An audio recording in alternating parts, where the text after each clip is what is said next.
ஓம் தனம் தரும் கல்வி தரும் ஒரு நாளும் தளர்வறியா மனம் தரும் தெய்வ வடிவும் தரும் நெஞ்சில் பஞ்சமில்லா இனம் தரும் நல்லன எல்லாம் தரும் அன்பர் என்பவர்க்கே கனம் தரும் பூங்குழலாள் அபிராமிகளை கண்களே. ஓம் நமச்சிவாய. மேன்மைகள் சைவநீதி விளங்குக உலகமெல்லாம். நோயற்ற வாழ்வே குறைவற்ற செல்வம். அந்த நோய் நொடி இல்லாத வாழ்வு இந்த உலக மக்கள் எல்லோரும் வாழ வேண்டும் என்று கலியுகத்தின் காந்தமலை ஜோதியாகிய சபரிமலை சுவாமி ஐயப்பனுடைய திருவடிகளை சிறந்தாழ்த்தி டான் தமிழொலி ஓம் தொலைக்காட்சி நேயர்கள் அனைவருக்கும் சர்வதேச இந்து மத குருபீடம் அகில இலங்கை சபரிமலை ஸ்ரீ சாஸ்தாபீடத்தின் சார்பில் இனிய வணக்கங்களும் நல்லாசிகளும். இன்றும் மங்களகரமான குரோதி வருஷம் வைகாசி மாதம் 31ஆம் நாள் 13/6/2024 வியாழக்கிழமை. இன்று மலர்ந்திருக்கின்ற இன்றைய பொழுதும் நம் எல்லோருடைய வாழ்விலும் எல்லா விதமான சிறப்புகளும் வெற்றிகளும் நாம் தொடங்குகின்ற காரியங்களெல்லாம் நிறைவேற வேண்டும் என்று இறைவனை பிரார்த்தித்து இன்று குரு வாரம் என்கின்ற வியாழக்கிழமை நாம் ஆசாரசீலராக ஆலய வழிபாடுகள் செய்து தட்சணாமூர்த்தி சிவன் ஆலயங்களிலே தெற்கு நோக்கி அமர்ந்திருக்கின்ற தட்சணாமூர்த்தியை வழிபாடு செய்வது, நவக்கிரகங்களுக்குள்ளே குபேர் திசை என்கின்ற வடதிசையை நோக்கி அமர்ந்திருக்கின்ற குரு பகவான் வியாழ பகவானுக்கு மஞ்சள் மலர்களாலே அர்ச்சனை செய்து மஞ்சள் பட்டி சாத்தி வழிபாடுகள் செய்வது ஒரு சிறப்பை தரக்கூடியது. பொதுவாக நாம் இந்த ஆலய வழிபாடுகள் செய்கின்ற பொழுது எங்களுடைய ஐம்புலன்களும் ஒரு வழிபட வேண்டும்.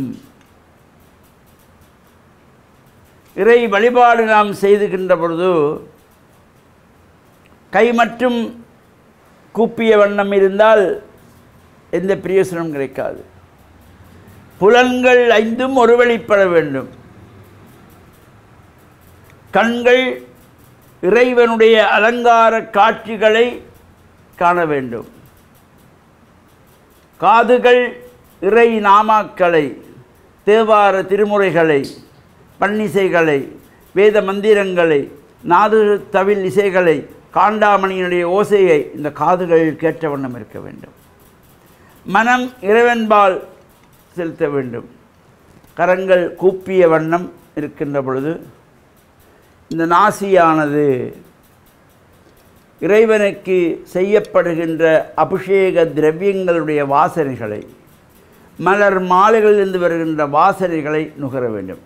இவ்வாறு ஐம்பொறிகளும் ஐம்புலன்களும் ஒருவழிப்பட்டு பிரார்த்தனை செய்கின்ற பொழுது அந்த பிரார்த்தனைகள் நிறைவேறக்கூடியதாக இருக்கும். நாம் இந்த ஆலய வழிபாடு என்பது அன்றாடம் நாம் செய்ய வேண்டும். ஆலயம் தொழுவது சாலமும் நன்று என்று தமிழ் மூதாட்டி அவை சொன்னார். தினந்தோறும் நாம் ஆலய வழிபாடுகள் செய்ய வேண்டும்.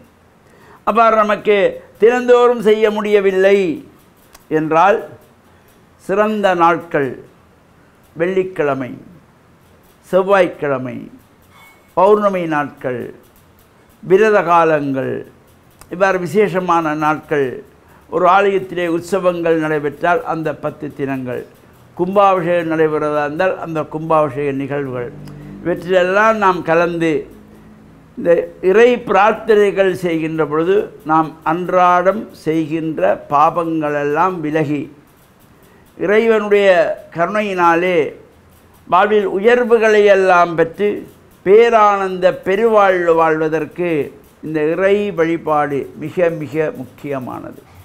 அதனாலே தான் ஆலயம் தொழுவது சாலமும் நன்று என்று தமிழ் மூதாட்டி சொன்னார்.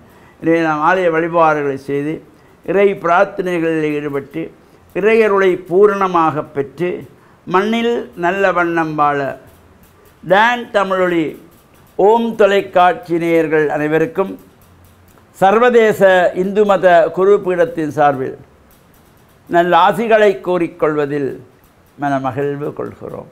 சர்வே ஜனாக சுகினோ பவந்து சமஸ்த சன்மங்களானி சந்து சுபம்.